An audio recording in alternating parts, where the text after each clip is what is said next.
You can do this on the stove, obviously. I'm doing it on this little burner because I'm doing a video. But if you're not doing a video, do it right on your stove.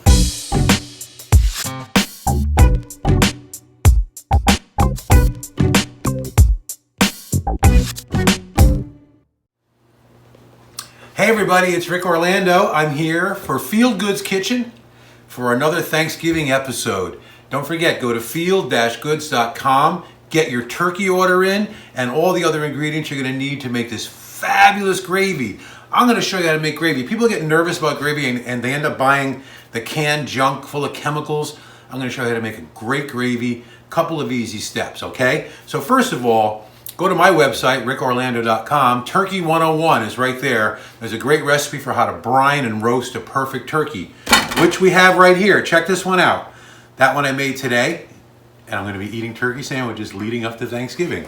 But meanwhile, let me show you how to make amazing gravy. What we want to do while the bird is in the oven, we want to make a secondary stock. So what we're going to do is we're going to take the neck and the gizzards, and we're going to season them up nicely. Salt and pepper on all sides. We want this to be nice and savory, to almost taste like roast turkey. The neck has a lot of flavor, and so do the gizzards. You don't want to use the liver because the liver is an organ, where these are muscles, so this is going to taste like broth, okay? I'm going to use a little bit of my favorite. This is Susquehanna Mills sunflower oil, the best neutral oil you can use. Just enough to make this so that it doesn't stick. We want to brown these. So look, gizzards in, neck in the pan. We want to get a nice browning on these, and then we're going to use, this is beautiful bone broth, okay? This is Yellow Bell Farm. This is also available from Field Goods. Now you can just use water because we're building a stock, but when you use a bone broth already, it's going to be super enriched. So what we're basically doing is taking chicken broth and adding turkey flavor, getting the caramelization of the neck and the gizzards in there to get that nice turkey flavor, okay? So let this brown a second. And meanwhile, while this is browning, let me show you what happens with the turkey. So this turkey cooked, it's about an 11-pound turkey, so this cooked for about 3 hours. It's perfect. I'm going to remove it from the pan and have it ready to be carved and displayed. Look at that. But this, my friends, is where the magic lives. This is the bottom of the pan. Now, when you look at my recipe, you will see I do not put onions or carrots or anything under the turkey because I want to get pure turkey deglaze for the flavor. That is where the flavor all lives. So watch this. My neck is starting to get some color. We're going to turn it over. Want it to get nice and golden brown. So let that go a minute. And we're going to scrape up these little bits here. And this is going to get strained into that, but I'm going to show you what we're going to do first. So once this gets going, get some good color, I'm going to take my bone broth,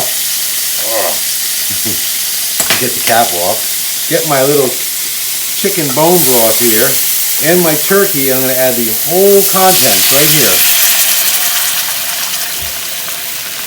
Get it all, get all that good stuff from the bottom. I love the packaging on this. This is really neat.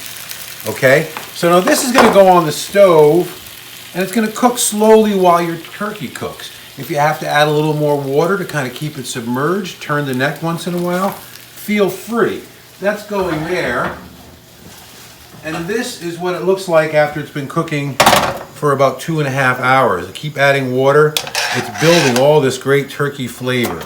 So let me show you this great trick. So now what we're going to do is we're going to build some great gravy. So we're going to put this pan here. It's got all the little turkey fond and all the turkey goodness to it.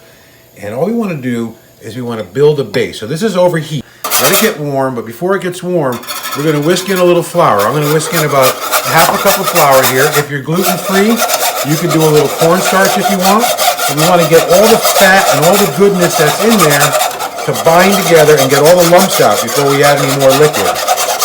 And then I'm going to show you the secret of magic gravy.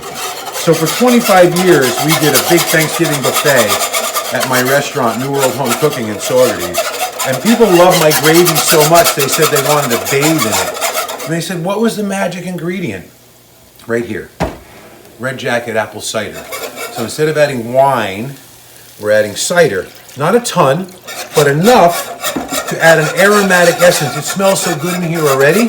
The smell of the turkey and the smell of the apples together, it's so fall-like, right? Look, so that's on there. What we're going to do now is we're going to add some thyme.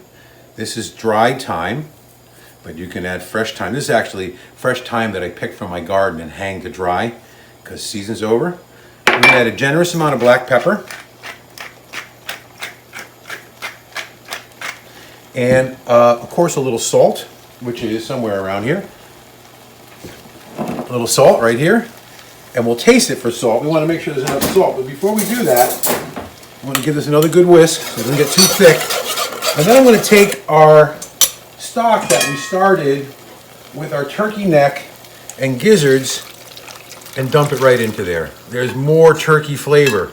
And that is the chef's treat later. A little hot sauce, I'm eating that. Give this a nice whisking.